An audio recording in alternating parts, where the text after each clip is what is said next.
Michaung புயலால் ஏற்பட்ட பெருமழையால் சென்னையில் அதிகம் பாதிக்கப்பட்ட இடங்களில் வேளச்சேரியும் ஒன்று.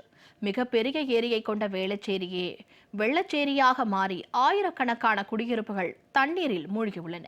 கழுத்தளவு தண்ணீரில் தத்தளிக்கும் மக்கள் உணவு உறைவிடம் தேடி அகதிகளாக வெளியேறி வரும் அவல நிலை குறித்து விவரிக்கிறது இந்த செய்தி தொகுப்பு. எங்கும் தண்ணீர், எதிலும் தண்ணீர் என திரும்பும் இடமெல்லாம் தண்ணீராய் காட்சியளிக்கும் இந்த இடத்தை பார்த்தால் ஒரு ஏரி போலத்தான் தோன்றும். நீர்வீழ்ச்சி, படகு என தென்படும் இது ஏரிதான். ஆம், வேளச்சேரி. மிக்ஜாம் புயல் கொட்டி தீர்த்த மழையால் இப்படி ஆகியிருக்கிறது சென்னையின் பிரதான நுழைவு வாயில்களில் ஒன்றான வேளச்சேரி.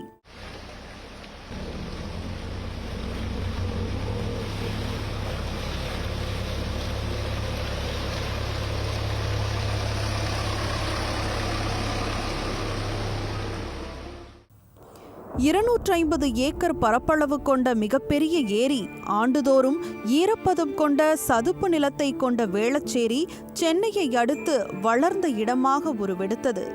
ஏராளமான அடுக்குமாடி குடியிருப்புகள், வணிக வளாகங்கள் என செல்வாக்கு மிகுந்த பகுதியாக மாறிய வேளச்சேரி மழைக்கு மட்டும் தாக்குப்பிடிக்க முடியாத இடமாக ஆனது.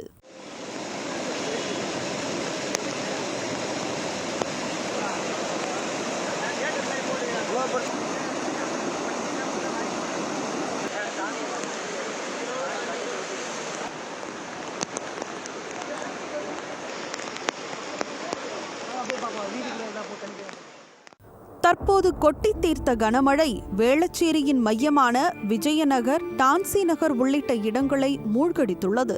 தண்ணீர் செல்ல வழியில்லாத காரணத்தாலும், நாராயணபுரம் ஏரி உடைந்து உபரி நீர் வெளியேறியதாலும் வேளச்சேரியின் பல இடங்களில் கழுத்தளவுக்கு தண்ணீர் தேங்கியது. இதனால் ஏராளமானவர்கள் மாடிகளில் தஞ்சம் புகுந்தனர். ஆனால் இந்த ஏரியாவில் 25 வருஷமாக நான் வசிக்கிறோம். ஆனால் ஒவ்வொரு மழைக்கு இதே தான்